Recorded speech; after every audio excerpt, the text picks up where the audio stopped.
Dita ndërkombëtare e riciklimit është përkujtuar me një aktivitet ndërgjegjësues të zhvilluar te qyteza e fëmijëve në Korçë. Imagjinata dhe dashuria për natyrën u bashkuan për të krijuar veshje unike nga materiale të ricikluara, me të cilat fëmijët kanë sfiluar në kuadër të një konkursi për të zgjedhur mis dhe miste riciklimin.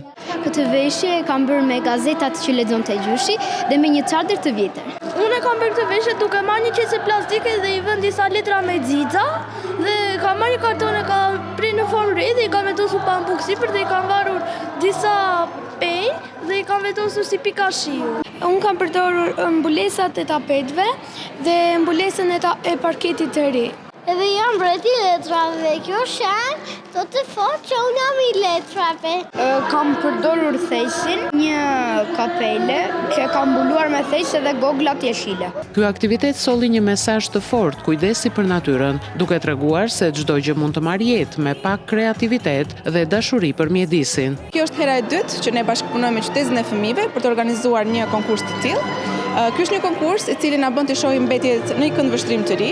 Pra ne si qytetar të përpiqemi që ato mbetje që ne i përdorim në përditshmëri të mund t'i përdorim për një qëllim të ri. Pra që ato të mos shkojnë direkt në kosh, por ne të gjejmë mundësi për t'i ripërdorur. 25 fëmijë kanë marrë pjesë në këtë konkurs, ndërsa është zgjedhur edhe mis dhe miste riciklimi përmes vlerësimeve nga një juri e ngritur për këtë qëllim.